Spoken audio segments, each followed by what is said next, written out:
Good evening. This is Talking Sports with Evan. Thank you so much for tuning in to Talking Sports with Evan, either the live video stream on Facebook and Twitter at Evan Witt Sports and Talking Sports with Evan, or on YouTube, Evan Witalison. Find it there, or on the podcast form. Last week, last Thursday, week ago today, had Tristan Thompson on my show talking about the Bucks moving on from Coach Budenholzer. So I'm going to talk a little bit about some names that have been thrown out there about possible interviews or names linked to Milwaukee, and kind of give my thoughts on those names. The 2023 Packers schedule is officially released. Now we knew we knew who the Packers were playing for a while now, but we didn't know the days and the times. And I'm going to talk about that, and also talk about why I'm not really big on the huge show that they put on the schedule release day, because I think they do too much about for it. And I'll get into that a little bit too, as I also talk about the Packers schedule, some things I like about it, some things I don't like about it. The Brewers won 5 of their first 6 series, have lost 5 of their last 6 series, 20-17, currently second in their division, and they've been not playing some very good baseball lately. How concerned should we be as Brewer fans for the fact that the Brewers are not playing very good baseball at this particular moment? That's the other thing I'm going to talk about as well, and how worried one should be. The Brewers do get the Kansas City Royals starting tomorrow at American Family Field, so you would think that they should be able to get some wins against a team they should beat, because the Royals are not a very good team. The Brewers have not played very good baseball lately, so we'll see what happens there. But I want to start talking about the Milwaukee Bucks. Like I said, a week ago, I had Tristan on my show, friend of the show, talking about Coach Budenholzer being let go. Well, the first thing I want to talk about, and I don't think I mentioned this enough last week. Thank you to Coach Bud for what he did. Um, Thank you to Coach Bud for what he did during his time with the Milwaukee Bucks. I appreciate everything he did. He changed the culture, brought in a winning attitude to this team. Giannis became a mega star post Jason Kidd, and the Bucks found a way to win a lot of basketball games. The problem was they could win a lot of games over a stretch of 82 games in the season, but when push came to shove in the playoffs, that's when they struggled. And in-game adjustments and whatnot, that's where they struggled. But overall, he changed the culture in Milwaukee. All you hear about from all the players that have been through Milwaukee is they they love the teammates, they love the coaches, they love the culture, and he had a big part in that, because they were very directionless when Jason Kidd got let go, and Bud took a team and took it to the mountaintop. And we can argue if it was in spite of Bud or because of Bud, all we want. But at the end of the day, they won a championship. Giannis, Middleton, Holiday, Lopez, Bobby, et cetera, all loved playing for Coach Budenholzer. So now it's going to be important on who John Horst brings in to replace Coach Budenholzer as the head coach of the Milwaukee Bucks. I predicted it would be a little quicker than most people are saying. I'm clearly wrong. Oh, granted, it's only been a week, but I'm clearly going to be wrong on that. But I am very curious on what direction the Milwaukee Bucks decide to go in to replace Coach Bud. And we've already seen some names. Tristan and I talked about some names last week. We're starting to see some names being floated around on getting permission to interview, and other names that have been mentioned. And I just kind of give my thoughts on those names. So the first name we heard is the Bucks got permission to talk to Kenny Atkinson.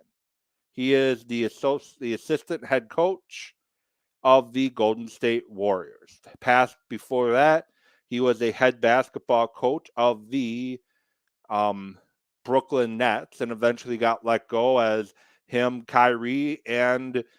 him, Kyrie, and Kevin Durant kind of butted heads a little bit, and he kind of got forced out. And then you saw Steve Nash take that job.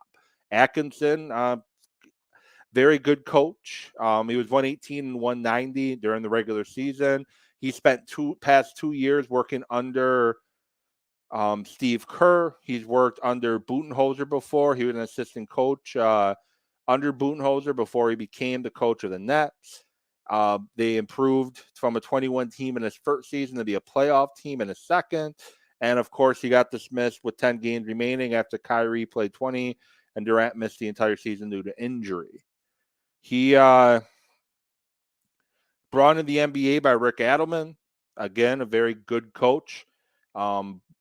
Worked under Mike D'Antoni, as I mentioned, currently with Kerr, worked under Budenholzer, and he's a coach that's been around a lot of very talented coaches during his time in the NBA, and he's just 55 years old, turns 56 on June 2nd. I think that would be a really good hire. I think that would be, he almost took the Charlotte job last season, changed his mind. I think that'd be a very good hire if they want to continue. I think with the coaches he's worked around, I think we're going to see a coach that can be very adaptive to the personnel the Bucks have. We still have that Budenholzer connection in regards to how they play offense and defense, with some wrinkles in there from the Steve Kerr, Mike D'Antoni, Rick Adelman coaching trees as well. I would be okay with Kenny Atkinson. I don't think he got a fair shot in Brooklyn. The expectations got put sky high when they brought in Kyrie and Durant, even though they didn't play much at all in 2019, 2020, or Durant not at all. And Kyrie just played 20 games, and he got let go, as I mentioned, with 10 games to go. The other name the Bucks have permission to talk to, a name you remember from Oklahoma City with Kevin Durant and James Harden and Russell Westbrook, their version of the Big Three, Scott Brooks, 57 years old, 521 career regular season wins, 414 regular season losses, 49 and 48 career in the postseason. He's currently an assistant in Portland. They have gotten confirmation, granted permission to talk to him, and we'll see how he does. He went 338 and 207 from 2008 to 2015 in Oklahoma City, lost in the NBA Finals to the LeBron James-led Miami Heat, guided the Thunder to 2 Western Conference Finals trips with Durant, Westbrook, and Harden before Harden got moved. He went 183 and 207 in Washington over the course of 2016 to 2021, and he got Washington a playoff berth early on too. Just couldn't sustain the success there. He played 10 seasons in the NBA, won a title in '94 with Houston, started coaching in 2003 in Denver. Spent 1 year in Sacramento before he went to Seattle with PJ Carusimo. And then he traveled with the franchise to Oklahoma City, and he took over at an interim basis in the 2008-09 season. He's a guy that has a lot of coaching experience. He's a coach that has never been able to really seemingly win the big one. I believe he had a 3-1 series lead against, I think it was Golden State, and Golden State came back to win. He lost in the finals to Miami. There's some pros with Brooks, and there's some cons with Brooks as well. And I'm not really sure how I feel about him. Other names being thrown around, Adrian Griffin, assistant coach for the Toronto Raptors, has no head coaching experience at this particular moment. The Bucks have received permission to talk with Griffin, and he was on the Scott Skiles coaching staff in 2008, and he remained on the staff through 2010. He has coached under Tom Thibodeau before coaching with Nick Nurse in 2018. He also played in the NBA as well. Adrian Griffin, I'm not going to pretend to know a lot about him. I like the pedigree he brings. He can bring the toughness of Scott Skiles as much as he was a coach that couldn't last in one spot for very long. Brings the toughness of Tom Thibodeau, the game planning of Nick Nurse. I think he possibly could be a decent option for the never have coached as a head coach before. And then Charles Lee, 38 years old, assistant coach with the Bucks for a long time. He broke in 2014 in the NBA under Budenholzer in Atlanta, came to Milwaukee with him, and has been the associate head coach since just the beginning of this season. Played at Bucknell, played several seasons in Europe before beginning coaching in 2012. Here, Charles Lee get talked about a lot. He was interviewed for the Lakers job before Darvin Ham got it. He's had multiple interviews with Detroit. He's had a lot of interviews throughout the NBA as an assistant under Budenholzer. The pros to bringing in Charles Lee is you don't have to tamper with the system that's already in place that's been proven to be successful. But the risk you're taking is how closely knit was he to Budenholzer? Is he going to be as stubborn with his in-game adjustments and whatnot? And is he ready? He's never been a head coach before. Same thing with Adrian Griffin. He's never been a head coach before.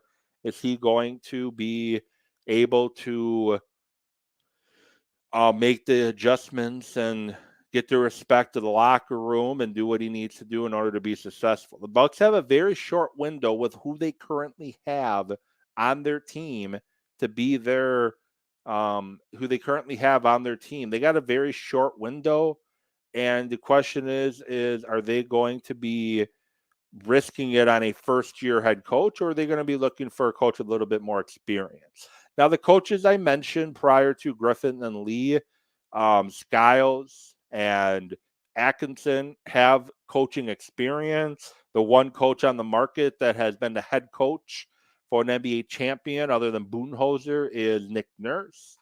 I don't know a ton about Nick Nurse except that his players seem to really enjoy playing with him in Toronto. He won a championship led by Kawhi Leonard. And since Leonard's left, he struggled to find that winning momentum that he saw with Kawhi. And he's got a superstar in Giannis.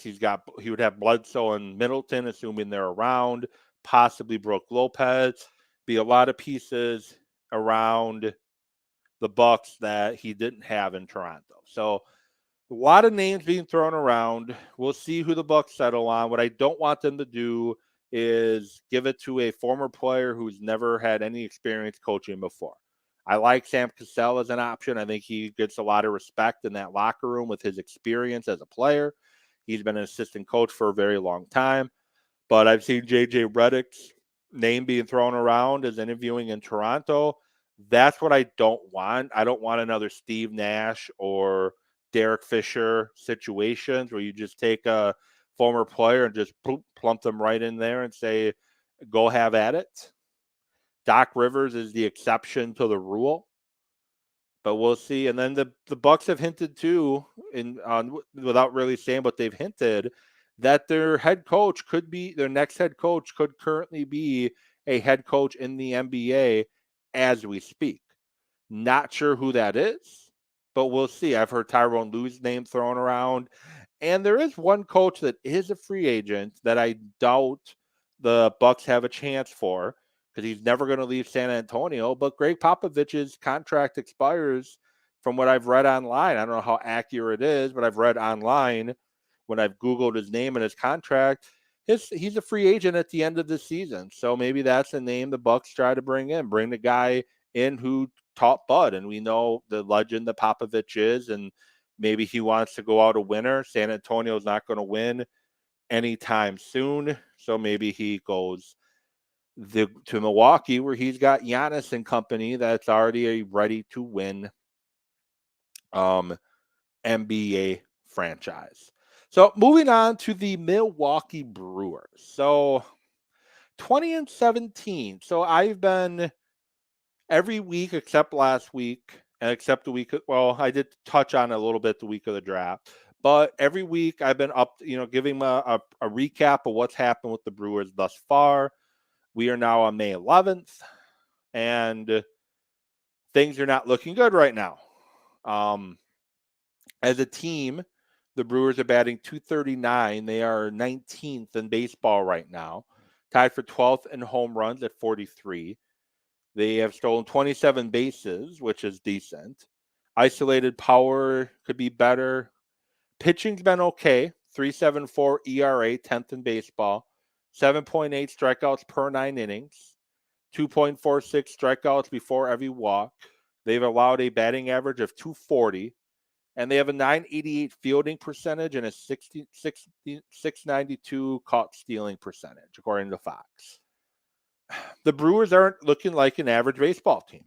They look like a very good baseball team through the first, winning their 5 of their first 6 series, and they've lost 5 of their last 6, and they've looked like a below average baseball team. To me, if you add it all up, they're an average baseball team who played extremely good baseball the first few weeks of the year. Now they're not playing good baseball. I think they're somewhere in between. And what Wade Miley said it best, they're going to get hot again. They were red hot in all aspects early on, other than Corbin Burns, who had some struggles. But I think they're going to get hot again. And we just got to be patient. It's a 162-game season. The Brewers have a lot of young guys playing, trying to learn how to be an everyday Major League Baseball player, like your Joey Wiemers, your Bryce Terang. Owen Miller's a younger guy. Contreras, who leads the team in batting average at 276. He's a younger guy. And then you have your Christian Yelich, your Willie Adameses, your Rowdy Telez's. The Brewers are very streaky. And when things are going well, they're red hot. But when things don't go well, we see what we saw in the bullpen, which was really good through the first month of the season. As soon as the calendar turned to May, they've not looked as good. Devin Williams has looked really good, but overall they have not looked that good. So there's no need to panic. I said the Brewers would probably win about 92, 93 games. Mainly that's because of how bad the division is. They're second place in the division. They're within striking distance in the division. The Cardinals and the Reds are playing very bad. The Cubs are playing like an average baseball team. But the wild card for Milwaukee is Corbin Burns.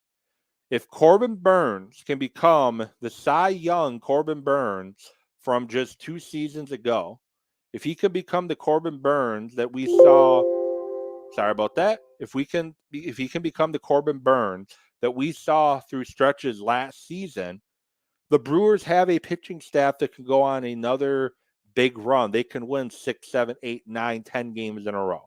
Freddie Peralta's pitching well. Eric Lauer's struggling right now. Corbin Burns, if he's on the money, he's dominant. Wade Miley's been a big surprise for the Brewers since they brought him back this year.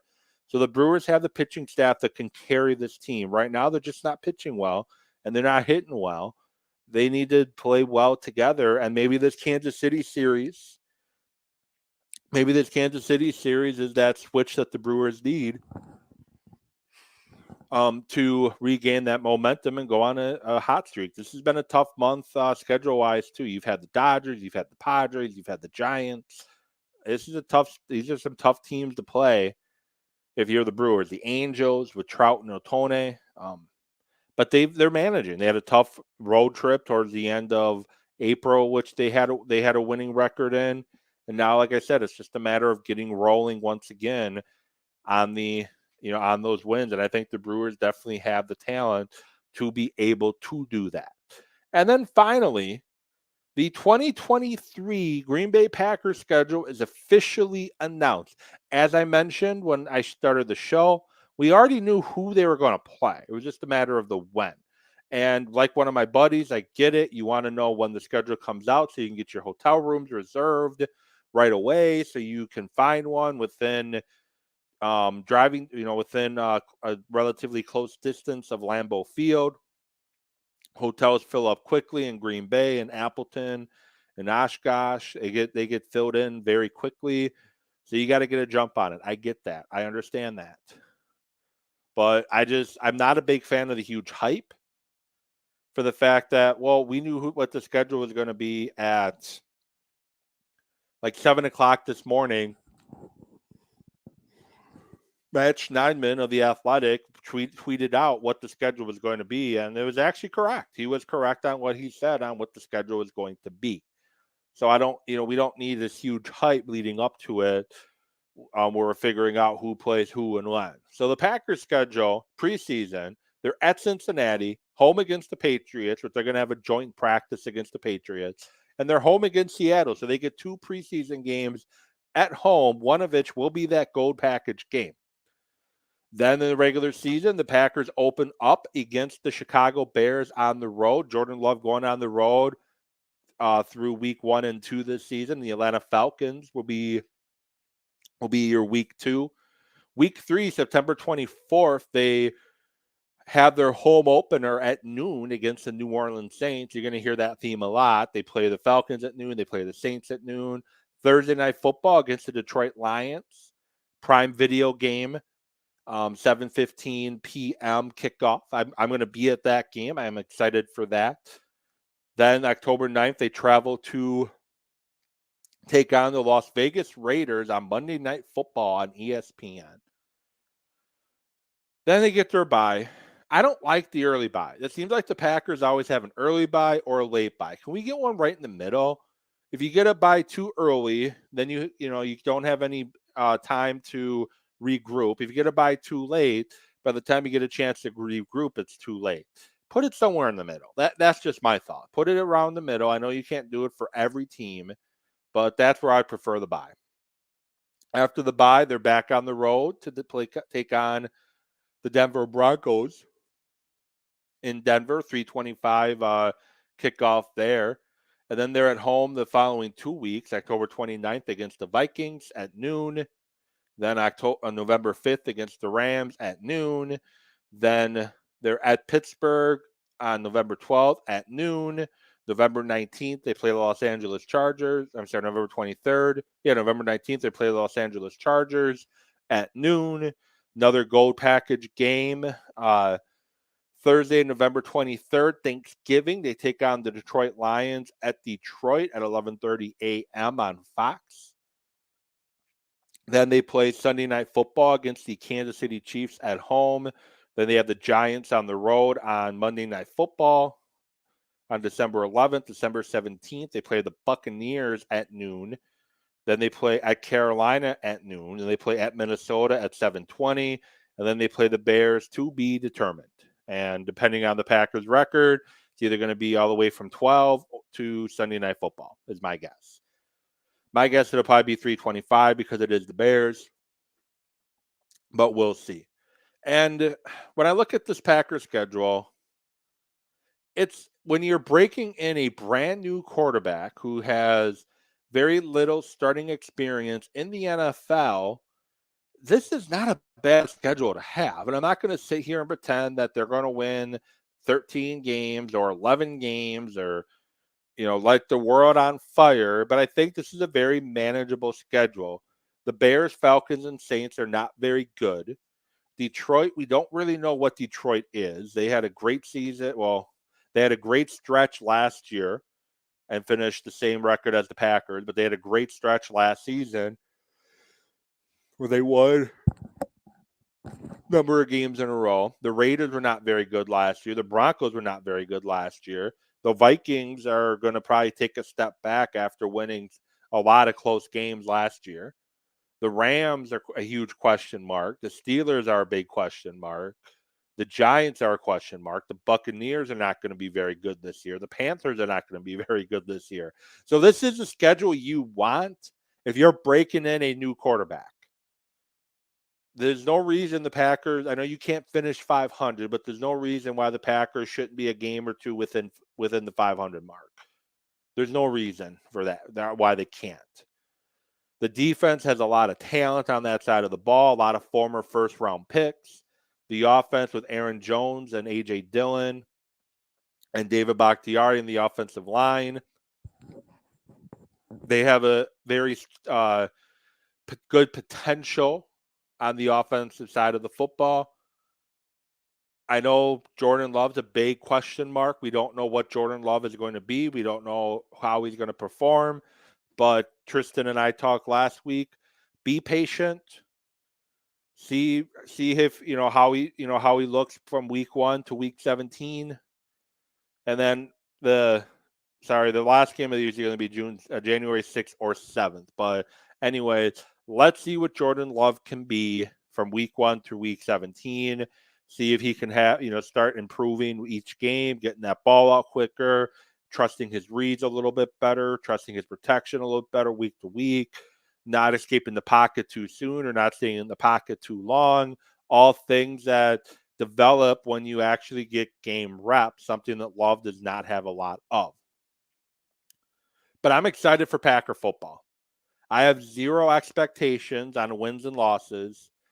To me, this season isn't necessarily about wins or losses.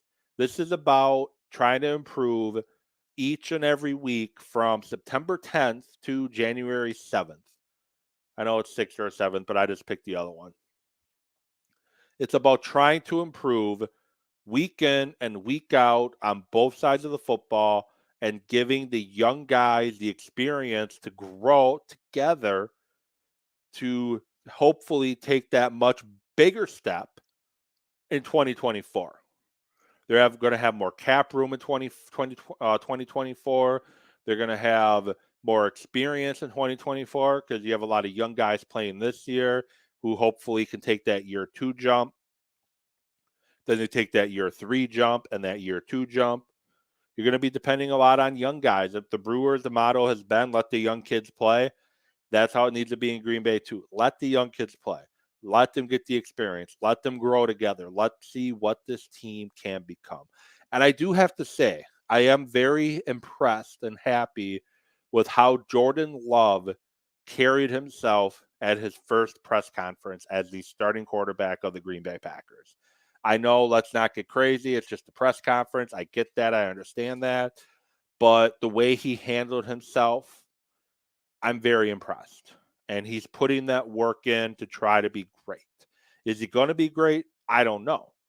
Is he going to suck? I don't know. And nobody knows. Nobody knows what Jordan Love is going to be. Jordan Love doesn't even know what Jordan Love is going to be yet.